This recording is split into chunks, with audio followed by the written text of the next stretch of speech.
Welcome to the Economy Magazine. I'm Benjamin Chong Alfares with the top economic reports. On today's show, Gaza startup develops apps for foreign clients, and dogs and drones team up against deadly fungus. First, the headlines. The US dollar rallied on Tuesday as a pending Greek default pressured the euro, and the yen plunged to 7-year lows.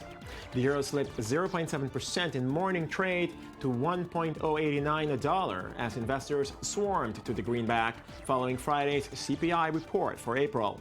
But uncertainty regarding Greece's ability to pay back debt in June also weighed down the euro relative to the dollar. The dollar also rose 1% to the yen, leaving it on course for its weakest close since the summer of 2007. China and Chile are clearing a path for the use of the Chinese yuan in South America as they seek to strengthen their trade relationship. A currency swap agreement will facilitate the exchange of a maximum of $3.6 billion for 3 years. Chile's top trade partner, China, accounts for about 24% of the nation's exports, including mostly copper, but also wood pulp, wine, salmon, and other products. But Chinese investment to date has been considerably lower than in other Latin American countries, and Chile hopes to particularly encourage investment in the energy sector. We are even more pleased with the continuous advancement of our relations between China and Chile, and we are proud of all these successes, our bilateral ties. As Muhammadu Buhari formally takes over as Nigeria's president this week, Africa's largest economy is reeling from a cash crunch and a crippling strike over fuel. The economy is virtually grounded with no electricity, no fuel, and $60 billion in national debt, government spokesman Lai Mohammed said. Chronic fuel shortages in Africa's top oil exporter have severely disrupted telecommunications, banking, and aviation. Planes were grounded so fuel could be used to power the private generators that produce most of the country's electricity. Africa's biggest crude producer subsidizes gasoline heavily and depends on imports for the bulk of its domestic fuel due to inadequate refineries.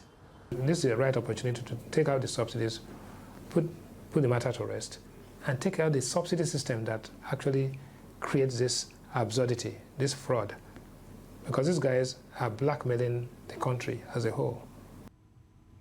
Samsung Group moved closer toward new leadership with plans for an $8.1 billion merger, placing the chairman's son in a stronger position in the conglomerate. In an all-stock deal, Samsung's de facto holding company, Cheil Industries, will take over construction and engineering company, Samsung C&T. The key part of the merger and eventual ownership transition revolves around Samsung Electronics, which the Lee family controls through stakes in affiliates. Control is maintained through a complex network of cross-shareholdings between the 74 businesses of the group and strategically placed direct family holdings. Though Gaza's situation remains tense, some entrepreneurs have found a way around the political deadlock. I-24 News journalist Daniel Roth brings us the following story of a small firm that develops applications for clients in the Middle East and Europe. In Gaza, amid the destroyed infrastructure, a startup called Unit 1 has been an outsourcing firm and developing mobile and web applications for clients in Europe and the Middle East. The firm got its start 10 years ago when 2 software engineers got together in a tiny room to begin their work. For the founders, it is not only an opportunity to code. With the work that we do, we are able to open a gap in the blockade imposed on the Gaza Strip and to export and offer our services to the world. We have people who are competent and who have expertise to develop these services in the field of information technology. The company has 89 employees, and in the last recruitment push, they had 400 applicants for 10 positions. Not surprising given Gaza's unemployment rate sits at over 40%. Nearly 130 businesses and workshops were destroyed last summer, according to the Palestinian Federation of Industry, and L'Enclave faced a 15% decline in GDP in 2014.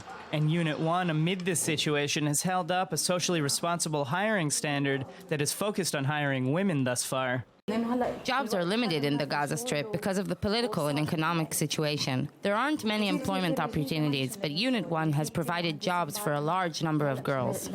Now the company will begin focusing its efforts on hiring those with disabilities. This is important given last summer's conflict saw 10,000 Palestinians injured and more than 2,000 killed. Indeed, the company aims to provide a sense of freedom amid few options. We don't have natural resources, and all the crossings are closed. Even before the crossings were closed, we didn't have a good economy and no factories. So technology is our only way of opening up to the rest of the world.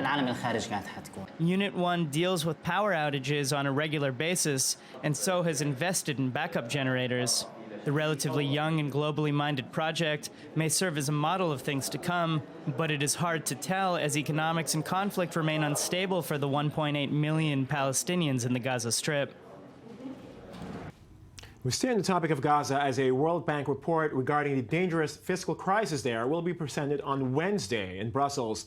For more on the economic situation there, we're joined by Amir Rotem, the Director of Public Affairs at Gisha, an Israeli nonprofit focused on protecting the freedom of movement of Gaza residents. Mr. Rotem, thanks for joining us. Thanks for inviting me. So, just as an opener, I understand since the war between Israel and Hamas, there had been pledges made of $3.5 billion to Gaza to help relief in Gaza. But the majority of that has not actually been disbursed. Why is that? Well, first of all, what the report says that $1 billion of it has been allocated, which is sort of good news. The problem with the money flowing in is because all kinds of terms the donating countries have. So most of them are legitimate, like political arrest, all kinds of resolved issues, which are still unresolved.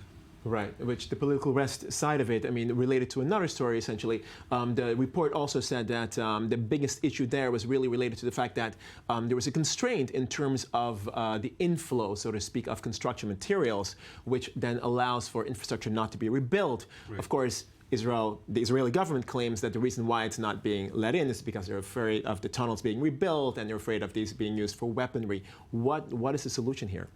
Well, there actually is sort of a solution on the ground, which is the GRM, the mechanism that is monitoring the incoming construction materials, which is a three-way system with the Israel and the Palestinian Authority and the UN monitoring the system. It's Israel's demand, but the others are cooperating with it. The problem with the mechanism is the fact that actually, to this time, not one new building has been, residential building has been built. Most of the materials that have come in, which is just about 18% of what is needed, has been used to repair only. And that is really leaving the situation on the ground very dire.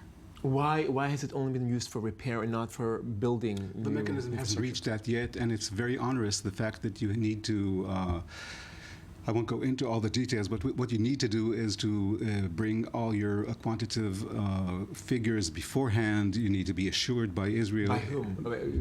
Where do these figures have to be sent?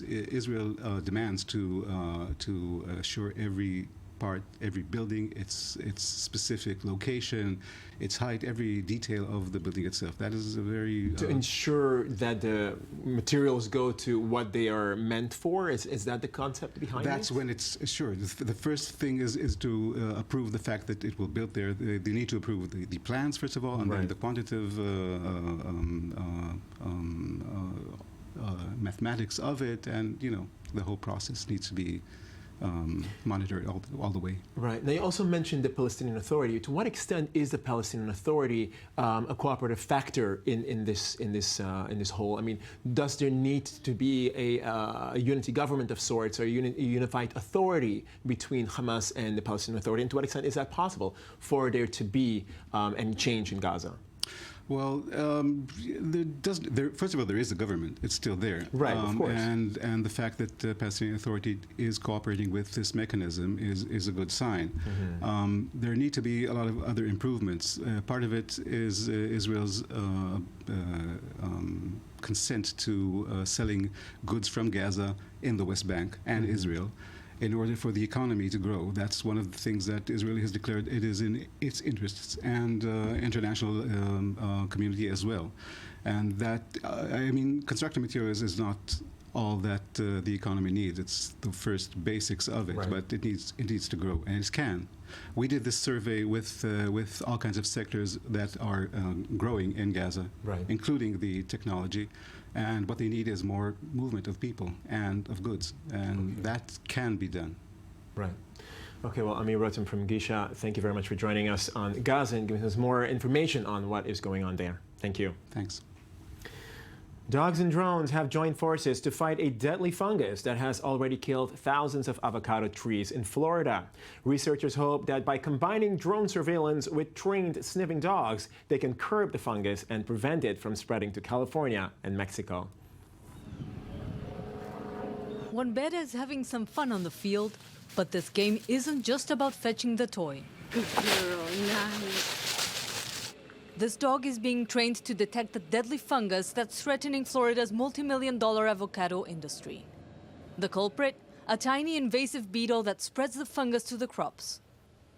Once infected, most trees die within 6 weeks, a dim prognosis that has farmers fretting, and not only in Florida. California, who has a huge avocado industry, about 10 times what in value of what Florida does, and Mexico, which is about 100 times what we have here, are extremely worried about this disease moving forward. To stop the spread, scientists at a Miami university are running tests with a special task force that pairs dogs with drones.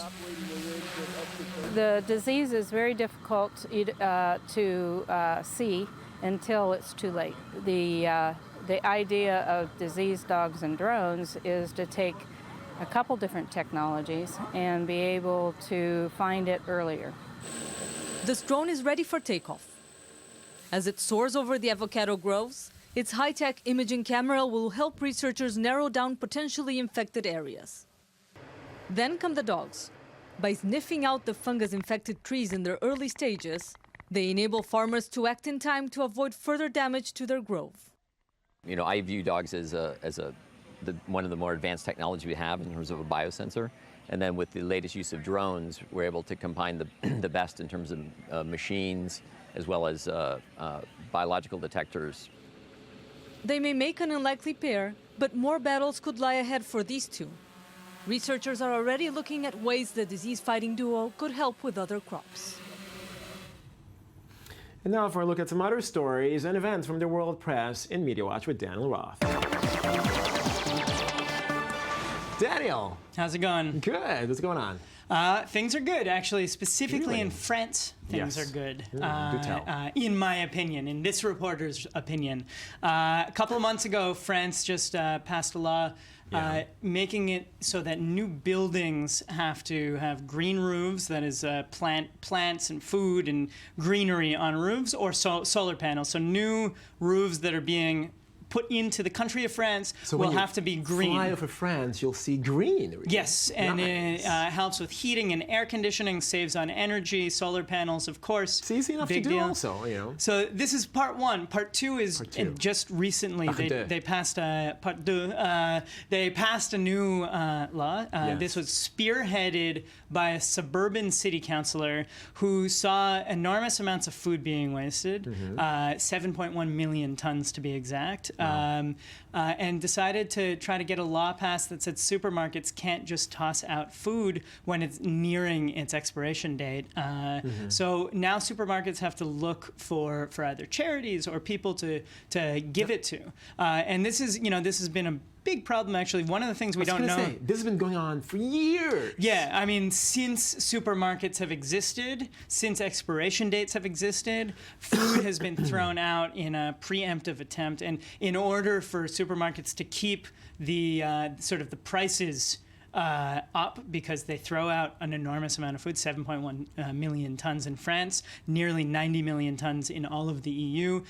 They make it inedible, so they pour bleach on it, they destroy it in some way to make it so people can't just go outside where they throw it out and it's take hard the not food. to be cynical, when you think about this kind of waste of perfectly good food. Right, and this is the big problem, that's the bottom line unless you come in and maybe regulate it. And that's the interesting and potentially big story here. Yeah, what else do we have here on? So the next one, Toronto, my hometown, a new and sad number, under 50% of Torontonians have full-time jobs. That is full-time. I have are under over 50% of Torontonians are underemployed. Right. Basically, are we saying that they don't have full-time jobs, that they're just, part-time here, part-time there, part-time there, Yeah, to make ends meet? Lots of people are working more than enough hours. Sure. They're just making minimum wage. They're probably minimum benefits also. Right, and in a lot of cases when you're working part-time, you don't get all the benefits. Sure. So